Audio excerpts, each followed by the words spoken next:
Now what I did was I soldered these joints together. Then I used multiple shrinks on it. Soldered that joint together, soldered this joint together.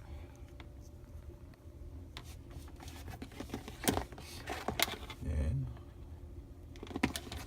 I soldered this joint together and then used multiple shrinks on it. So if one solid piece, it won't vibrate off. I take this wire off.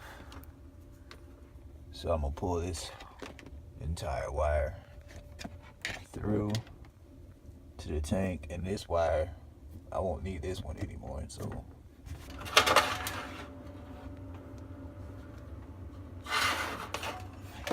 now this wire is gonna connect to this wire, because this wire goes down here to the wire in here.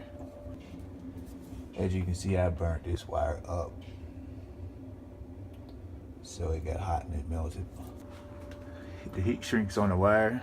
It's a good idea to just push it as far back as possible so that the heat from the wire doesn't shrink it. Here I like to twist my wires together like that and solder it.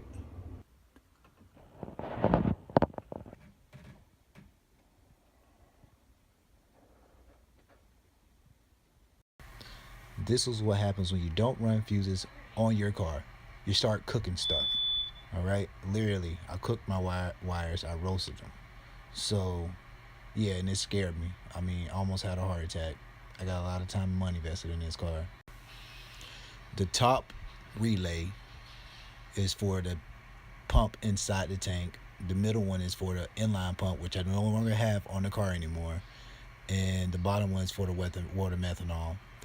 Water methanol wires, okay. I'm just going to replace those two fuel pump wires and fuel pump relay.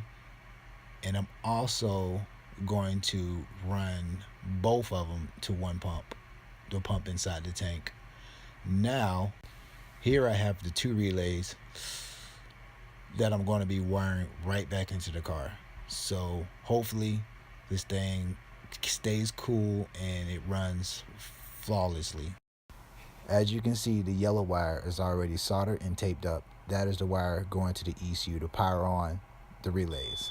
I am now testing out the fuel pump to see if the fuel pump will kick on when I give it power, to see if everything's working accordingly.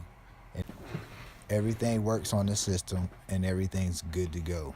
So now I can tape it up.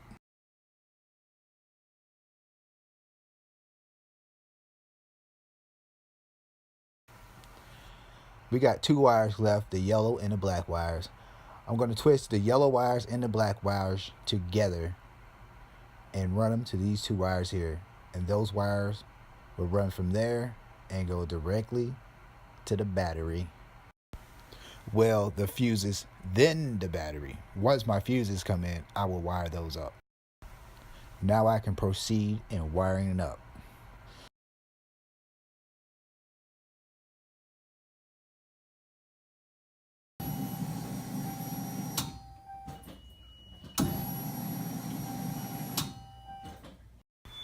After testing the fuel pump and making sure everything is working properly, I taped everything back together. None of the wires was hot and everything is working at 100%. Now to the main problem. Car running lean after 30 minutes to an hour of driving. Problem one was the sock was sitting too low and it was actually bottoming out on the bottom of the fuel tank. This is a new sock with less than 300 to 500 miles on it. And look at the area of fuel that's going through this sock. Not much fuel was going through this sock, and that could have been my problem why it was running lean on long trips or after driving for 30 minutes to an hour. I mean, the car will run fine for the first 30 minutes, like hit and boost, and then after 30 minutes, like once it gets to that point where it don't want to give me fuel anymore, my car just start running leaner and leaner, only at full boost. Idling and cruising is fine. These are the inline fuses that I'm supposed to be running on my car. I got them. They're on their way, and I just got to do the fuel pumps, the fan, and some other stuff on the car, and she should be good to go. Thank you for watching.